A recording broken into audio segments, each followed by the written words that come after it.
ఈ ఏడాది జరిగిన అసెంబ్లీ ఎన్నికల్లో వైసీపీ ఘోరంగా ఓటమి పాలైన సంగతి తెలిసిందే.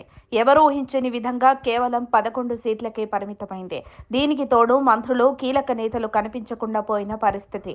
అంతేకాకుండా రోజు రోజుకి పార్టీని వీడిపోతున్న వైసీపీ సీనియర్ నేతల జాబితా. ఈ సమయంలో గోనె ప్రకాష్ రావు కీలక జోస్యం చెప్పారు.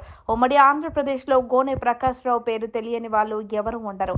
గతంలో వీరు చెప్పినవన్నీ జరిగాయి. త్వరలో వైసీపీ నుంచి 5గురు ఎమ్మెల్యేలు వెళ్లిపోతారని, 2025 ఎన్నికల వరకు వైసీపీ ఉండదని, జగన్ జైలుకు వెళ్లడం ఖాయమని సీనియర్ పొలిటీషియన్, మాజీ ఎమ్మెల్యే, ఆర్టీసీ మాజీ చైర్మన్ అన్నారు.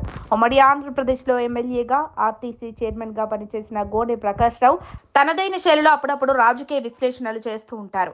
ఈ సందర్భంలో గత ఎన్నికలకు ముందు తాను ఏపీ రాజకీయాల విషయంలో చెప్పిన జోస్యం నెరవేరిందని, బీజేపీ, టీడీపీ, జనసేన కలిసి కూటమిగా పోటీ చేస్తారని తాను ముందే చెప్పానని గుర్తు చేశారు. ఇక తాజాగా జగన్ పరిస్థితి బాగాలేదని, అవంతి శ్రీనివాసే కాదు బాలినేని శ్రీనివాస్ లాంటి వ్యక్తితో పాటు రాజ్యసభ సభ్యులు ఇంకా చాలా మంది వైసీపీని వీడి వెళ్లేందుకు సిద్ధంగా ఉన్నారని గోనె జోస్యం చెప్పారు. అంతేకాదు ఇప్పుడు జగన్ వద్ద ఉన్న 10 మంది ఎమ్మెల్యేలలో ఒక 5గురు ఎమ్మెల్యేలు బయటకు వచ్చే అవకాశం ఉందన్నారు. జగన్ ఓడిపోయినప్పటికీ ఇంకా ఏదో భ్రమలో ఉన్నారని, తిరిగి అధికారంలోకి వస్తానని పగటి కలలు కంటున్నారన్నారు. జగన్ హయాంలో ఇసుక, మద్యం పాలసీల్లో అంతులేని అవినీతి జరిగిందని, వాటిని ప్రజలు తిరస్కరించారని చెప్పారు. అధికారంలో ఉన్నప్పుడు జగన్ అధికారాన్ని దుర్వినియోగం చేశారని అన్నారు. దేశంలో ఏ ముఖ్యమంత్రి ఇంటి చుట్టూ ఫెన్సింగ్ వేసుకోలేదని, దేశ ప్రధాని కూడా ఫెన్సింగ్ వేసుకోలేదని, అలాగే ఏ ముఖ్యమంత్రి చెట్లు కొట్టేయలేదని, పరదాలు కట్టుకోలేదని, ఆఖరికి సొంత ఎమ్మెల్యేలకు, మంత్రులకు కూడా అపాయింట్మెంట్ ఇవ్వలేదని అన్నారు.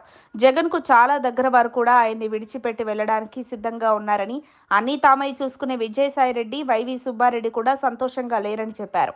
మరోపక్క జగన్పై కేసులు ఫాస్ట్ ట్రాక్ చేయబడుతున్నాయని, ఎప్పుడు అరెస్ట్ అయి జైలుకు వెళ్తారో తెలియని పరిస్థితి అని అన్నారు. ఏదేమైనా గోనె ప్రకాష్ రావు వ్యాఖ్యలు తెలుగు రాష్ట్రాల్లో ఇప్పుడు సంచలనంగా మారాయని తెలుస్తోంది. మరిన్ని అప్డేట్స్ కోసం మా కాయ్ టీవీని సబ్స్క్రైబ్ చేసుకోండి. మా వీడియో కనుక మీకు నచ్చినట్లయితే లైక్ చేయండి, షేర్ చేయండి. మీ విలువైన అభిప్రాయాలను కామెంట్ బాక్స్లో తెలియజేయండి.